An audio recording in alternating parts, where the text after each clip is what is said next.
So, కొంతమంది రాజకీయ విశ్లేషకులు అంటున్న మాట అంటే స్వాతంత్రం వచ్చినప్పటి నుంచి ఇప్పటిదాకా 40 సంవత్సరాలు చూసుకుంటే ఏ ప్రభుత్వానికి ఇంత తొందరగా వ్యతిరేకత రాలేదు. హ్మ్. కాంగ్రెస్ ప్రభుత్వానికి వచ్చిన వ్యతిరేకత. ఏమొచ్చింది వ్యతిరేకత? ఒకవైపు ముఖ్యమంత్రి ఇంత కష్టపడుతుంది ఇవన్నీ చేసినా కూడా వ్యతిరేకత వస్తుంది. ఏంది ప్రజలు అసలు దీని ఫాల్ట్ ఏమైంది ఏందనేది వ్యతిరేకత ఏం లేదు. దాన్ని హ్మ్. చూపిస్తున్నా అంతే, హ్మ్. భూతద్దంలో పెట్టి చూపిస్తున్నా. సోషల్ వ్యతిరేకత మీడియాలో ఏం చూపిస్తున్నారంటారా? సోషల్ మీడియా ఇదివరకు కూడా 100 సంవత్సరాల కింద లేకుండే కదా. హ్మ్. ఇప్పుడు సోషల్ మీడియా ఉంది. హ్మ్. అప్డేట్లలో 200 మందిని పెట్టి దుబాయ్‌లో వాళ్ళకి చేతనైంది కదా ఒకటే కాబట్టి హ్మ్. నడిపించుకుంటుర్రు. హ్మ్. బీజేపీ వాళ్ళైతే ఎప్పటి నుంచో ఉన్నారు. 75,000 మందిని పెట్టి నడిపించుకుంటున్నారు. హ్మ్. మాకు అట్లా అంతమందిని పెట్టి డబ్బులు ఇచ్చి నడిపించుకునేది లేదు మాకు. మేము చేసిన సేవ ప్రజలకు అందుతుందా లేదా? ప్రజాపాలనలో ప్రతి ఒక్కడు ఈశ్వరుడు ప్రతి ఒక్కని ఇంటింటికి పోయి అన్నం పెట్టాడు. ఈశ్వరుడు ఆశీర్వాదం ఇస్తే అందరికీ కడుపు నిండా అన్నం దొరికేటోళ్ళకి అంటే ఇస్తున్న దొరుకుతది. హామీలు అన్ని కాలేదు కదా. పెన్షన్లు ఏమైనా వికలాంగులు 6,000 అడుగుతున్నారు. అన్ని పెన్షన్లు ఇస్తాం. వాళ్ళలాగా ఇస్తున్నా. వాళ్ళలాగా దోపిడీ చేసే ప్రభుత్వము కాదు.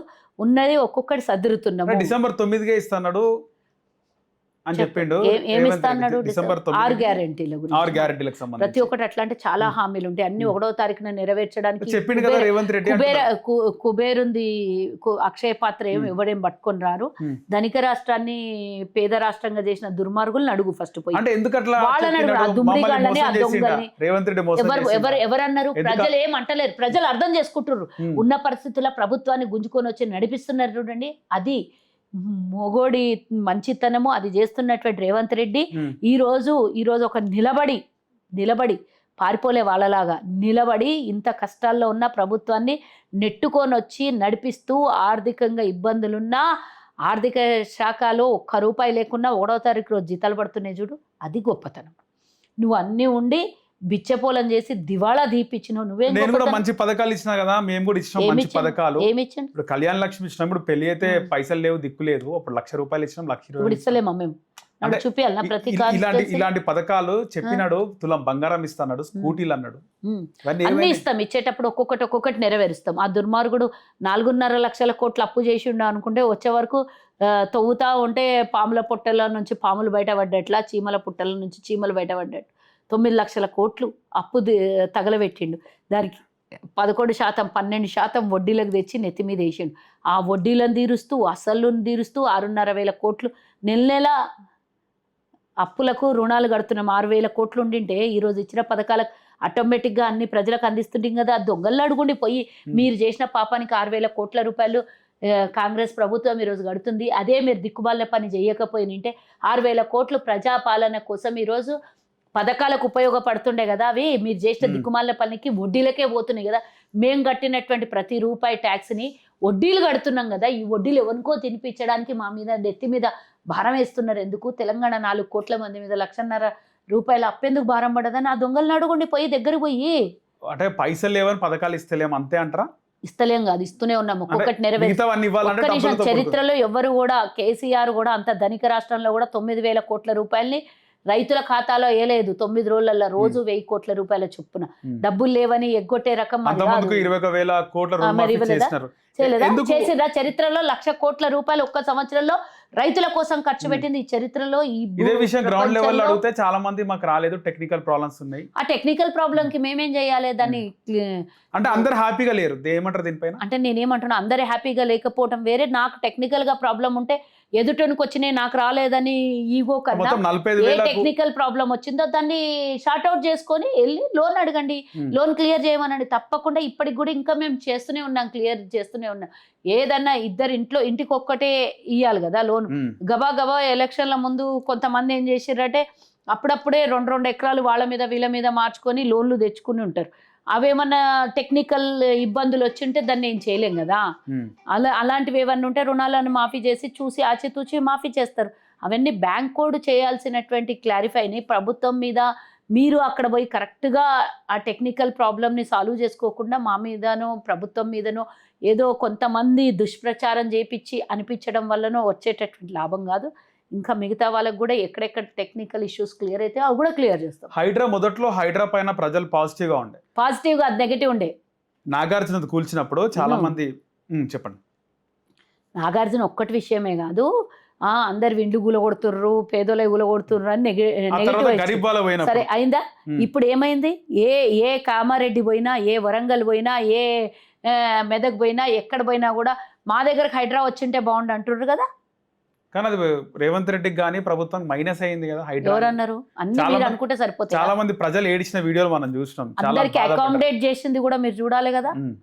చాలా మంది కాదు, కొంతమందిని ఉసిగొల్పి ఏడిపించి బాధ పెట్టించిర్రు తప్పించి నిజంగానే మనం గతంలో ప్రభుత్వాలు మారక ముందు ఎన్నికల ముందు మీరందరూ అడగలేదా మాకు నాలాల్ని చెరువుల్ని కబ్జా అవును, పెట్టిన కొన్ని వాళ్ళని? ప్లస్ అయినాయి, ప్లస్ చేసినారు. మీరు అడిగిన ప్రశ్న, నేను అడిగిన ప్రశ్నకు ఆన్సర్ చెప్పండి. మీరు అడిగినరా లేదా?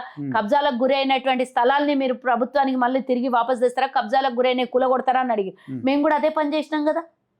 మేము కూడా అదే పని చేసినాం అందులో కదా. పేదవాళ్ళకి తీసుకొని పోయి వాళ్ళకి అకామిడేట్ చేస్తున్నాం, వాళ్ళకు ఖర్చులకు డబ్బులు ఇస్తున్నాం, వాళ్ళకి మళ్ళా మహిళా సాధికారత పెంచుకోవడానికి వ్యాపారాలలో అవకాశాలు ఇస్తున్నాం, వాళ్ళ పిల్లలకి ఏమన్నా అవసరాలు ఉంటే తీరుస్తున్నాం, అన్నీ చేస్తున్నాం. ఇది కనబడదే వీళ్ళకి? పక్కా ఇండ్లను ఇస్తున్నాం కదా వాళ్ళకి. గుడిసెలు వేసుకొని ఉన్నోళ్ళు లేకపోతే కబ్జాలకు గురైన చోట ఉంటే ఎప్పుడైనా ప్రమాదం కదా. ఈరోజు మేము తీసేయలేదు, రేపు పొద్దున పెద్ద వరద వస్తే అవి కొట్టుకొని పోతాయి కదా ఇండ్లు గుడిసెలు అన్నీ. ఖచ్చితంగా. మరి మనం అది అట్లా ఎందుకు ఆలోచిస్తలేము? మనం ప్రజల దగ్గరికి ఎందుకు ఆ మాట తీసుకొని పోతలేకపోతున్నాము? ఒక చిన్న ఉదాహరణ చెప్తాను మీకు. మీరు చెప్పుకుంటూనే ఉండండి గంట సేపు. గుడ్ల షాప్ పోతే దంద లేదన్నా నడుస్తలేదు అన్నాడు. ఎందుకు దేనికోసం? నడుస్తలేదు అంటే హైడ్రా పేరు చెప్తుండు. హైడ్రాకి గుడ్లకి ఏం సంబంధం? నేను అదే అడిగినాను. రియల్ ఎస్టేట్ పడిపోయింది హైదరాబాద్. ఎవరు చెప్పినబ్బా? రియల్ ఎస్టేట్ పడిపోయింది, భూములు అసలు రియల్ ఎస్టేట్ ఏం లేదు, దాని వల్ల మార్కెట్ ఎవరైనా చేసుకోవద్దు. రేవంత్ రెడ్డి ఆపేసినాడు. లేవు, రేవంత్ రెడ్డి గుడ్లు కూడా చెప్పేసి సేల్ అవుతలేవు అంటాడు. నేనన్నా ఎవరైతే కబ్జాల కాడ, నాలాల కాడ, చెరువుల కాడ రియల్ ఎస్టేట్ చేయబోతున్నావు వానికి గుండెల గుబులు ఉండాలి. అన్ని జెన్యున్గా ఉన్నోనికి ఎందుకు భయమా? ఎక్కడ ఇబ్బంది అవుతుంది? రిజిస్ట్రేషన్ ఆఫీసులలో నాకు మొన్న ఒక ఆఫీసర్ వచ్చిండు నా దగ్గరికి. ఆయన అన్నాడు వారం రోజుల వరకు స్లాట్ దొరుకుతలేదు మేడం అన్నారు. మరి నీకు రియల్ ఎస్టేట్ పడిపోయి రిజిస్ట్రేషన్లు లేకపోతే వారం రోజుల వరకు స్లాట్ ఎందుకు దొరుకుతలేదు నాకు చెప్పు. ఇదంతా క్రియేటివిటీ, క్రియేట్ చేసినటువంటిది. గుడ్లు అమ్మకపోవడానికి, ఇప్పుడు గుడ్డు తినాలనుకున్నోనికి రియల్ ఎస్టేట్తో ఏం సంబంధం చెప్పు. నెల జీతాలు 1వ తారీఖు వస్తున్నాయి. ఉద్యోగస్తుడు ఒక్క గుడ్డు తినేటోడు రియల్ ఎస్టేట్ చేసి గుడ్డు తినడు కదా. గ్రౌండ్ లెవెల్ పరిస్థితి ఏంటన్నది మీరు ఏం తెలుసుకోలేరు కాబట్టి ఏం లేదు. ఆర్థిక వ్యవస్థ ఇబ్బందిగా ఉంది. నిజంగా చెప్పాలంటే పేద బలహీన వర్గాలకి ఈరోజు ప్రభుత్వం ఉచిత బస్సు ఇవ్వడం వల్ల ఒక 1000 నుంచి 1500 వరకు ఒక్కొక్కరికి మిగులుతుంది. దీనివల్ల గుడ్లు తినొచ్చు, మాంసం తినొచ్చు కదా. చెప్పేది ప్రభుత్వం వీళ్ళకు డైరెక్ట్ ఆర్ ఇండైరెక్ట్ గా సేవ్ చేస్తుందా లేదా? ఇంటికి 200 యూనిట్ల ఉచిత కరెంట్ ఇస్తే కనీసం 500 నుంచి 1000 రూపాయలు మిగులుతున్నాయా లేదా? 500 రూపాయల గ్యాస్ వస్తే ఈరోజు 600 రూపాయలు 1200 సిలిండర్ స్టార్టింగ్లో ప్రభుత్వం వచ్చినప్పుడు, ఇప్పుడు అఫ్కోర్స్ 1000 రూపాయలు ఏందనుకో, మరి 500 రూపాయలు సిలిండర్కి మిగులుస్తున్నాం కదా. ఇక్కడొక 500, ఇక్కడొక 1000 రూపాయలు, ఇక్కడొక 1500, సుమారుగా 4-5 వేల రూపాయలు అదనంగా వాళ్ళకు అంటే ఏమంటారు మిగులుస్తున్నాం. ఆ మిగులుస్తున్న డబ్బుతోని పౌష్టికాహారం తినొచ్చు, పొదుపు చేసుకొని పిల్లల భవిష్యత్తు కోసం జమ చేసుకోవచ్చు. ఇవన్నీ మేము చేస్తే వాళ్ళు బాగుపడతారంటారా? అంటే ఈ రోజు నాకున్న పరిస్థితి 2000 ఖర్చు పెట్టడానికి లేనోడు 2000 జమ చేసుకుని ఉంటే 2000 బాగుపడతాడా అన్నట్టు. అట్లా అంటే 100 కోట్లు ఇచ్చినా కూడా ఎవరు బాగుపడరు తిని తాగి ఖర్చు పెట్టేస్తే. ఈ రోజు మేము పేద బలహీన వర్గాలు పూర్తి దిగువ స్థాయి వాళ్ళ కోసం ఇవన్నీ చేస్తున్నామా? బాగా 2 లక్షల కోట్లు ఉన్న కోసం చేస్తున్నామా? మరి లేని వాళ్ళ కోసం 4000 రూపాయలు నెలకు తక్కువ పడితే అప్పే కదా వాళ్ళకి. ఆ 4000 రూపాయలు మేము మిగులుస్తున్నాం, వాళ్ళకి ఆదా అనుకోండి, అయ్యే ఖర్చు అనుకోండి, లేకపోతే ఎక్కడన్నా వడ్డీకి తెచ్చుకుంటే ఆ వడ్డీ మిగులుతున్నదని అనుకోవచ్చు కదా. దీంట్లో సంతోషపడే వాళ్ళు ఉన్నారు. నేను చాలా మంది గ్రౌండ్ లెవెల్ అడిగినప్పుడు ఉచిత బస్ అంటే ఇప్పుడు మేము ఇండ్లు ఇచ్చినాం, 3,500 ఇండ్లు ఇచ్చినాం నియోజకవర్గానికి. అది వాళ్ళు ఇచ్చిండ్రా? 10 ఏళ్లలో 30,000 ఇండ్లు ఇవ్వలేదు. మేము ఏడాది లోపల 65,000 ఉద్యోగాలను ఇచ్చినాం. మొన్నటికి మొన్న మళ్ళీ 10,000 ఉద్యోగాలను వేస్తే మేము ఇదేంటి విలేజ్ ఆఫీసర్లను వేసినాం. మేము 10,000 మందికి ఉద్యోగాలు ఇచ్చినాం. మరి ఇట్లా మేము ఇచ్చుకుంటూనే పోతున్నాము. ఎన్ని చేసినా ఆశలు ఉన్నోనికి ఎన్ని చేసినా 100 పెట్టినా 101 రోజు ఇంకా నాకు లేదే అని అంటారు. కానీ గ్రౌండ్ లెవెల్లో అందరు తిన్నోడు ఎవరు కూడా సన్న బియ్యం చరిత్ర చూపే కేసీఆర్ ఒరేస్తే ఉరి అన్నాడు. ఈరోజు ప్రతి ఒక్కరికి 500 రూపాయలు బోనస్. నువ్వు ఈ రోజు మొత్తం 2 సంవత్సరాల మొత్తం స్టోరీ నన్ను అడగకు, అన్ని తెలిసి ఇవన్నీ ప్రతి ఒక్కటి కేంద్ర సాయం. ఏమిటి కేంద్ర సాయం? మరి మిగిలిన 27 రాష్ట్రాలకు ఎందుకో సాయం చేస్తలేదు? వాళ్ళకి గోధుమలు ఇచ్చే కాడ గోధుమలు ఇయ్యమని చెప్పు, మంచిగా పూర్తిగా నాణ్యమైన గోధుమలు ఇయ్యమని చెప్పు. ఇక్కడ కర్ణాటకలో ఉన్నది, లేకపోతే ఇంకా మహారాష్ట్రలో, తమిళనాడులో, కేరళలో అన్ని చోట్ల ఉంది కదా. ఎందుకు ఇస్తలేరు? కేంద్రం ఎందుకు పూర్తిగా ఇస్తలేదు సహాయం? చెప్పండి నాకు. ఈ తెలంగాణకే కేంద్రం సాయం ఇస్తున్నారా వాళ్ళు? చెప్పు నాకు. ఒక్క తెలంగాణకు వచ్చేవరకే మేము ఇస్తున్నాం అంటారు. 27 రాష్ట్రాలలో బోర్రవాడికి చేతనైతలేదు. మరి ఎందుకు? అన్ని రాష్ట్రాలలో పంట పండే ప్రతి వరి పండే ప్రతి రాష్ట్రాలు ఇయ్యడం వల్ల కేంద్రం ఏంటి